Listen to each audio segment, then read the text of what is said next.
Vous écoutez Le Siffleur, un podcast issu des archives d'Europe 1. Nous sommes dans une petite ville du centre de la France. À 25 ans, Léon Prunel est encore gratte-papier à la conservation des hypothèques. Il vit seul avec son oncle Victor dans la vieille maison familiale qui menace ruine tant l'oncle est avare.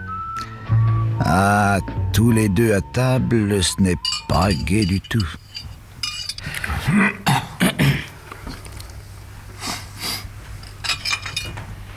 Oncle Victor, Quoi?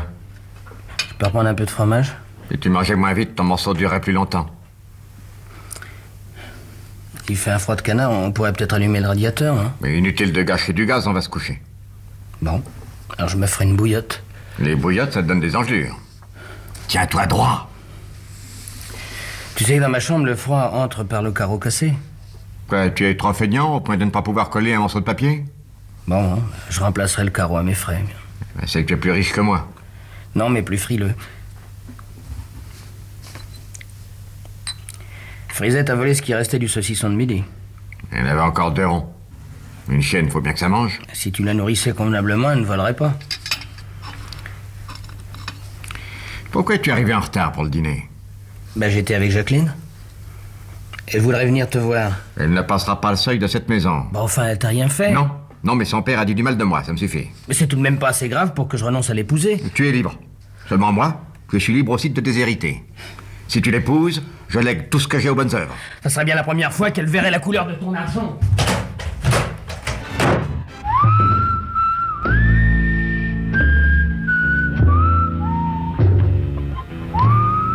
Des discussions comme celle-là, Léon, tu en as tous les jours.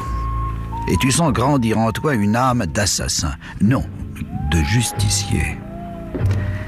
Ah, tu es l'oncle Victor. Hériter sa fortune. Avoir enfin pour toi, pour ta femme et tes enfants, la vieille maison de famille réparée, repeinte, avec un bon chauffage central et de la lumière partout. Tu es l'oncle Victor. Oui, mais le tuer sans risque. Tout le problème est là. À ce propos, Léon, la théorie que tu viens d'échafauder pour endormir la police me semble très astucieuse. Alors, Léon, mon petit marre, comment le trouvez-vous? Ouais, formidable, inspecteur. Vous, au moins, vous savez profiter de la vie. Oh, malheureusement, on vient quelquefois me chercher la nuit. Les coups durs, ça ne manque pas. Je sais. Bah, il faut d'ailleurs que je vous parle d'une constatation amusante que j'ai faite. Ah bon? Bon, enfin, amusante. Si on finit par la prendre au sérieux comme moi, elle devient, j'avoue, assez angoissante. Ah, de quoi s'agit-il? Eh bien, voilà. Je ne vous apprendrai pas qu'au centre de notre ville, il y a la place Saint-Jean, qui est toute ronde. Ah oui, ça je sais. Bon. Eh bien, elle est desservie par 6 rues qui se ressemblent un peu comme les avenues qui aboutissent à la place de l'Étoile à Paris. Oui, en effet. Seulement chez nous, ces rues-là, il y en a que 6. Et la municipalité les a appelées tout bêtement première, deuxième, troisième, quatrième, cinquième... Et 6e? Oui, et Voilà. 6e. Or, cher inspecteur, j'ai remarqué que 4 crimes ont été commis ces 4 dernières semaines dans les 4 premières rues. Allons donc. Oui. Bah, faites un effort de mémoire. Oui. Dans la première semaine de février, mademoiselle Verneuil est assassinée. Oui. Elle habitait la première rue. Dans la seconde semaine, monsieur Blin se rompt la colonne vertébrale dans l'escalier de sa villa. Oui.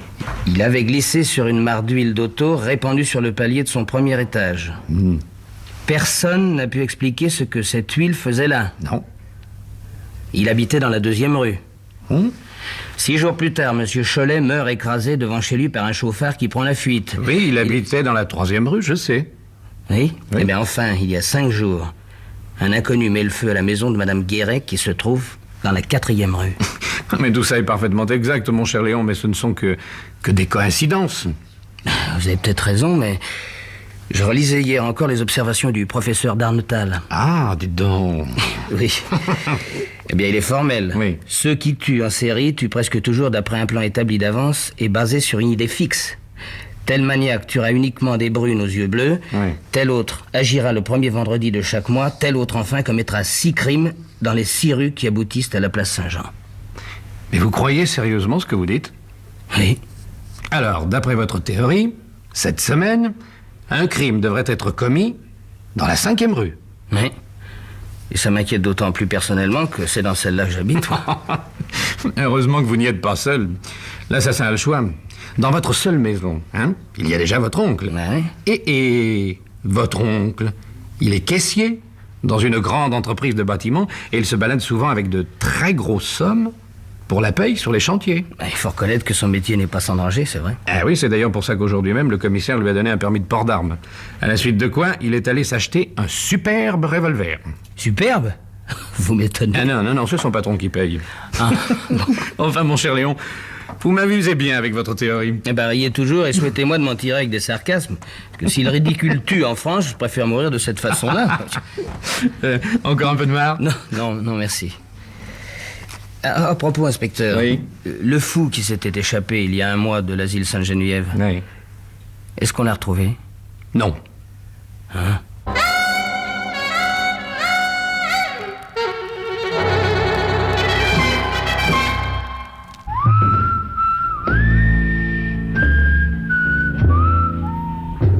Bien joué, Léon. L'inspecteur se moque de ta théorie. Oh, combien fantaisiste. Mais il y repensera. Et il en parlera autour de lui. Et l'idée que l'auteur des 4 premiers crimes va en commettre un 5e dans ta propre rue va s'ancrer rapidement dans l'esprit des gens. C'est donc le moment d'agir. Aujourd'hui, c'est samedi. L'oncle a laissé son revolver chargé de 6 balles dans sa table de nuit. Tu le prends et vers 6 heures, tu vas aller te cacher sous l'escalier. Quand l'oncle ouvrira la porte, juste avant qu'il allume le vestibule, tu lui tireras 2 balles dans la tête. Puis tu gagneras par le sous-sol la petite porte qui donne sur la rue de l'église. Tu feras le tour du pâté de maison et tu joueras le rôle du monsieur qui arrive chez lui. Attention, 6 heures vont sonner.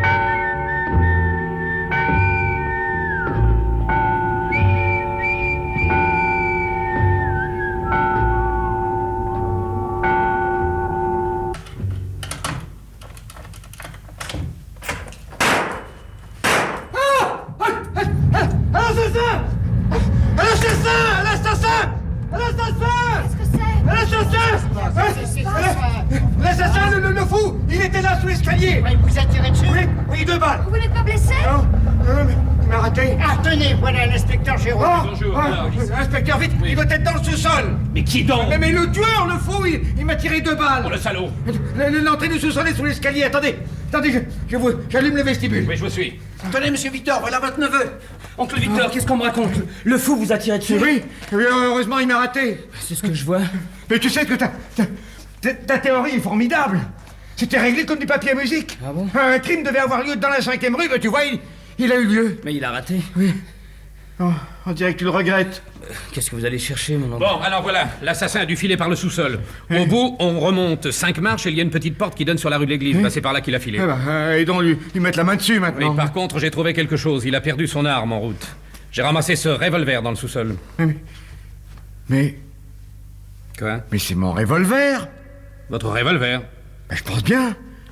Vous pensez si je le reconnais? D'ailleurs, il y avait 6 balles et Oui. 2 ont été tirées. D'ailleurs, regardez, il n'y en a plus que 4. Mais oui, en effet. Eh ben, pour moi, le fou s'est introduit dans la maison en notre absence. Il a trouvé mon revolver dans le tiroir de ma table de nuit, il l'a pris. Et il allait filer par le sous-sol quand je suis arrivé. Alors il a eu peur et il m'a tiré dessus. Qu'est-ce qui vous arrive? Qu'est-ce qui vous prend, mon oncle? Je comprends maintenant pourquoi il m'a loupé. Et pourquoi? Et parce que les balles étaient à blanc. À blanc. Mais oui. Il faut que je vous explique, commissaire. Moi, les revolvers, ça me fait peur. Si j'étais attaqué, je serais capable de tirer sur n'importe qui, sauf sur le bandit. Alors j'ai préféré mettre des balles à blanc. Ça fait autant de bruit et c'est moins dangereux. Mais c'est une excellente idée. Eh ben quoi, Léon? Et qu'est-ce qui se passe? Que tu te trouves mal? Excusez-moi, c'est l'émotion. Oh. Oh, ça, mon petit, mais est-ce que tu tiendrais un peu à moi?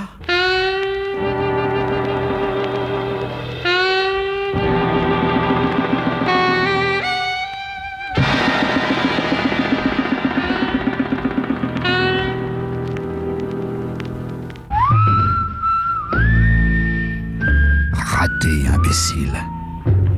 Quoi? Tu as trouvé une solution plus radicale. Laquelle? Ah, le poison. Évidemment, chez les Borgia, c'était pain béni. Mais pour l'oncle Victor, quel poison employer? Pourquoi me parles-tu de son diabète? Ah, c'est à cause de la petite boîte qui est dans la cuisine. Oui, je sais. Il y dépose chaque jour un comprimé de saccharine pour son petit déjeuner du lendemain matin. Un seul, sans doute pour ne pas être tenté par la gourmandise. En effet, c'est très simple. Ce soir, en rentrant avant lui à 6 heures, tu vas remplacer le comprimé de saccharine par un comprimé de poison. Et demain matin, une demi-heure après la première gorgée de café, plus d'oncle Victor. Allez, exécution. Exécution, c'est le cas de le dire. 6 heures. Voilà. La substitution est faite.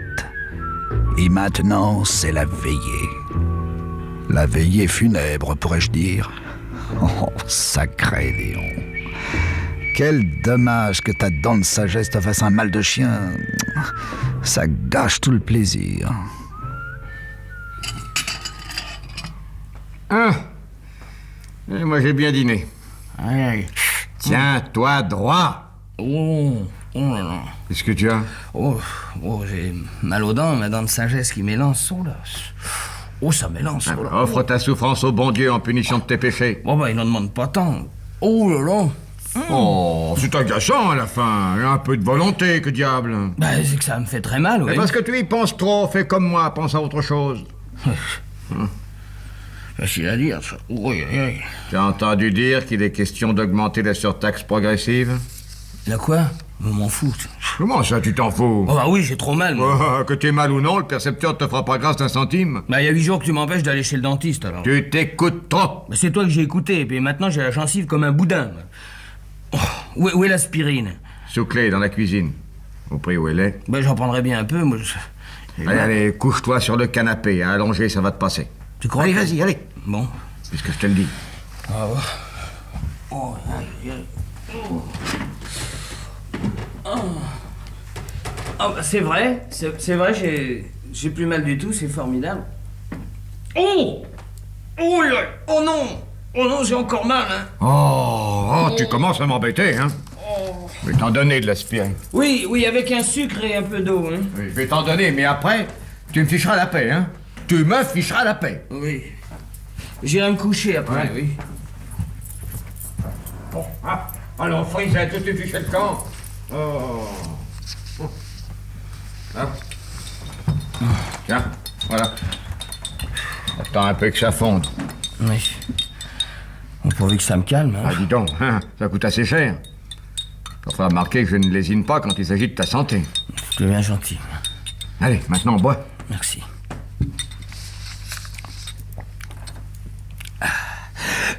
Oncle Victor. Quoi, qu'est-ce que tu as? Qu'est-ce que tu m'as donné à boire? C'est comme du feu. C'est de l'aspirine avec de l'eau. C'est pas ça qui peut te faire du mal. Rien que de l'aspirine et de l'eau, tu es sûr? J'ai mis aussi mon comprimé de saccharine. Frisette avait bouffé ton sucre.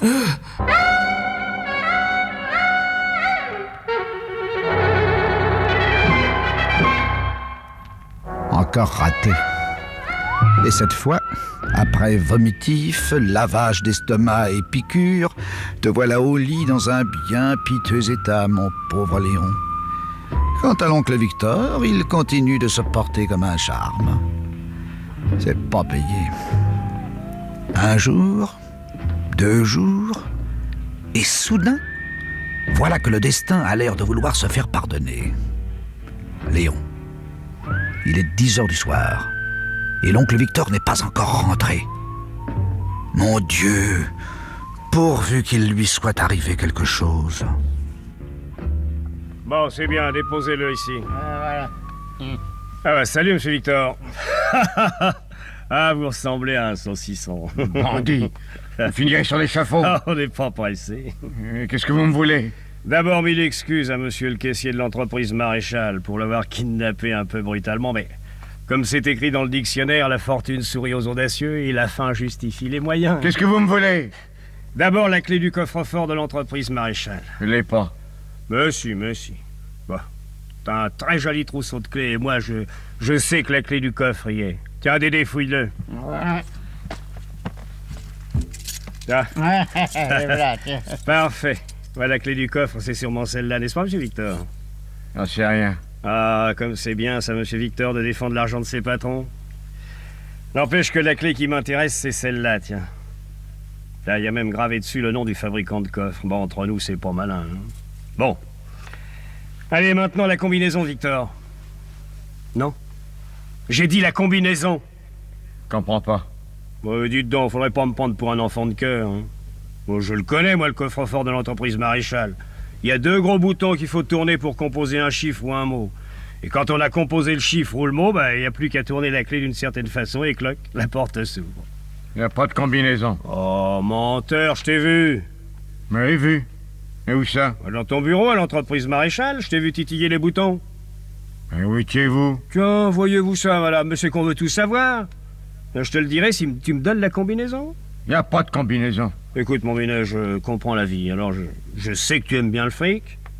Tiens, je te fais une proposition.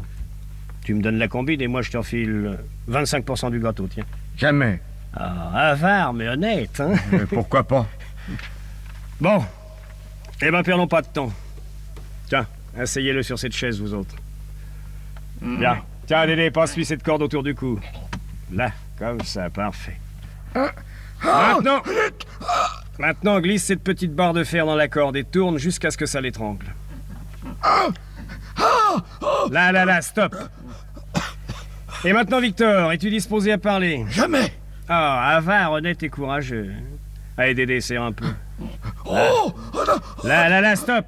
Ah, oui, oh, je sais bien, on respire mieux au sport d'hiver. Allez, parle et tu pourras te payer un voyage à Chamonix. Non, ça va pas? Non. Salaud, je te crèverais, moi. Ah, tu sais, je m'en balance, hein, n'importe comment je serais pas pris, alors on croira que c'est encore le fou. Celui qui a commis les 5 autres crimes, en supposant qu'il y ait vraiment un fou et que les 5 morts c'était des crimes. Alors oui ou non, tu parles ou tu crèves? Non, tu veux rien dire? Allez, vas-y, Dédé. Allez, écrase-lui la glotte pour lui apprendre à vivre. Allez. Là, il devient violet. Allez, vas-y, Dédé, vas-y. Oh, les mains! Les flics! Un petit peu! Allez, ton compte! Vite! Libérez ce pauvre homme!